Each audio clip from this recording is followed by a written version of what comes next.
Aku wabillahi taufiq. Pertama sekali kita mengangkatkan kesyukuran kepada Allah Subhanahu wa taala kerana dengan limpah kurnianya kita dapat bersama-sama pada malam ini. Sebelum kita pergi lebih lanjut, perbincangan yang kita adakan adalah berkenaan dengan akidah. Kita buat berselang-selang dengan kuliah hadis kita, insya-Allah. Jadi ada orang bertanya mengapa akidah, kan?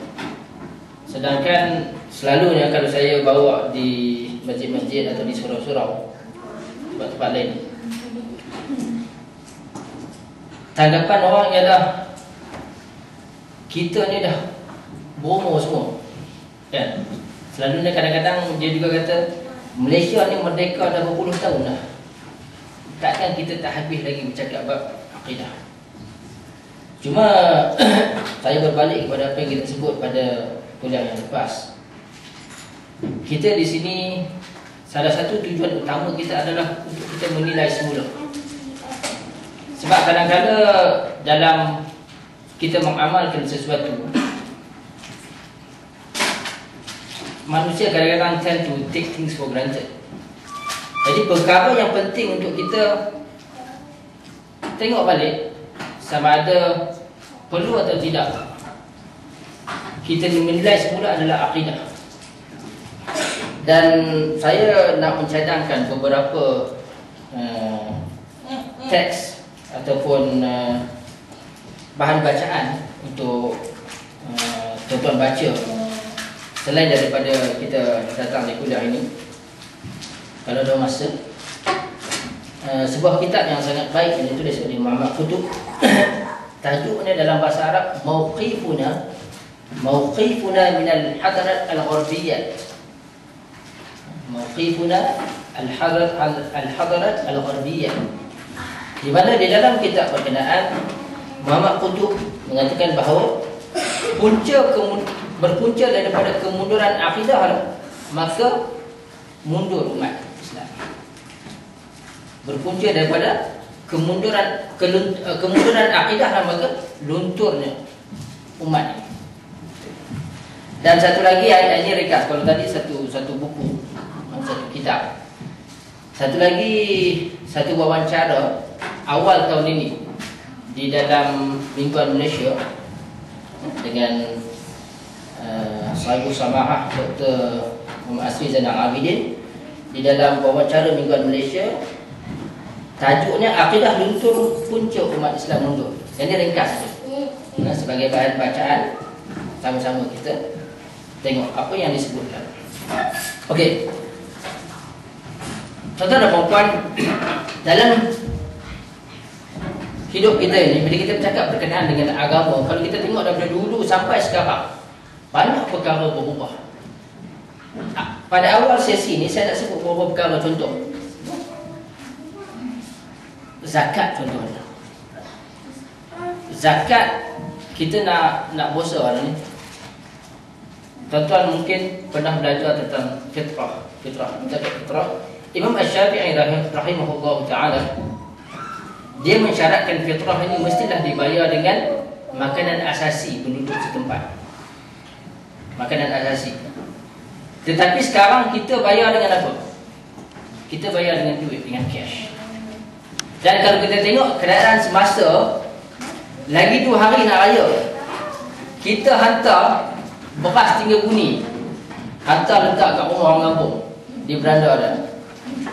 Sengit beranda orang kampung 3 buni beras. Sama ada itu ke yang sesuai untuk dia, keperluan dia hari raya, atau kita bagi dia cash. Ya. Jadi perkara ini ijtihad. Para ulama berijtihad. Lalu zaman mutaakhir ini orang lihat, para ulama melihat memberi fitrah dengan memberi makanan asasi penduduk setempat tak sesuai. Bukan tak boleh, tetapi cash itu lebih sesuai. Okey, beberapa perkara berubah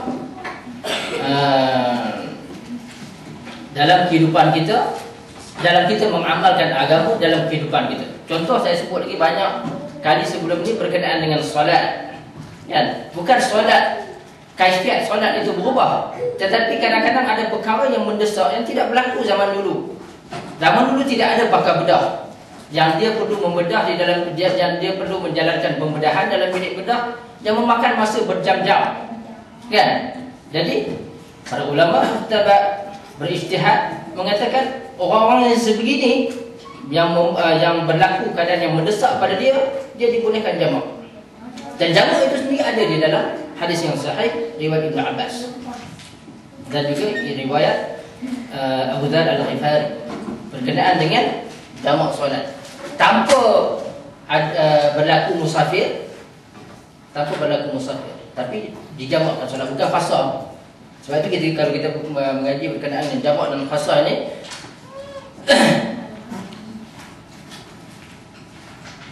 peluang untuk kita jamak lebih luas daripada qasar. Sebab qasar perlu berlaku musafir. Jamak kadang-kadang dia berlaku tanpa berlakunya musafir. Dan perkara lain, contohnya ada orang suruh saya sebut sikit berkenaan dengan bab mubahalah. Saya sebenarnya tak mau sebut, tapi sebagai ilmu, sebagai ilmu. Di zaman Rasulullah sallallahu alaihi wasallam, kita tahu di dalam Al-Quran di surah An-Nur, saksi untuk kes zina 4 orang beriman. 4 orang beriman. Okay. Tetapi di zaman Rasulullah sallallahu alaihi wasallam tak berlaku saksi 4 orang. Tak ada kes yang berlaku. Yang berlaku adalah dua keadaan. Perempuan tu mengandung tanpa dia berkahwin, dia mengandung. Dan satu lagi berlaku, dia mengaku. Kita baca di dalam hadis Rasulullah SAW, bila dia datang mengaku kat Nabi, Nabi tengok dia mengandung, dia mengaku. Dia mengaku dia berzina. Nabi suruh balik dulu sampai anak dia lahir. Bila anak dia lahir, menyesal sungguh ni, datang berjumpa dengan Rasulullah SAW, minta dijatuhkan hukuman pada dia. Nabi suruh balik, jaga anak, susukan anak dulu. Itu panjang. Jadi berlaku di zaman Nabi dia mengandung atau dia mengaku. Tetapi tidak berlaku seperti mana yang disebut di dalam Al-Quran syarat 4 saksi. Al-Qaradawi dalam membahaskan hal ini, dia mengatakan mungkin masa dulu 4 saksi ini tak berlaku. Dan dia kata kalau zaman sekarang pun untuk kita menetapkan syarat 4 saksi almost impossible. Contoh boleh bayangkan tak? Almost impossible. 4 orang saksi nampak penetration berlaku. Tetapi syarat itu ada di dalam Al-Quran Al-Karim. Dan Al-Qaradawi mengatakan bahawa mungkin zaman ini dengan orang ambil video kamera, filem lucak dan juga perkembangan DNA apa semua berkenaan dengan kes rogol, liwat dan macam-macam.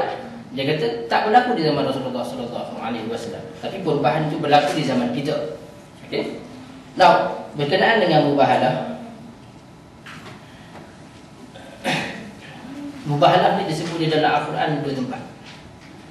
Di dalam surah Ali Imran, bila diceritakan berkenaan dengan Ahlul Kitab, orang Kristian dan orang Yahudi, terutama orang Kristian, bila diceritakan berkenaan dengan orang Kristian, ayat itu turun kerana puak Bani Najran, sebuah Bani Kristian, Bani Najran bertemu dengan Rasulullah SAW.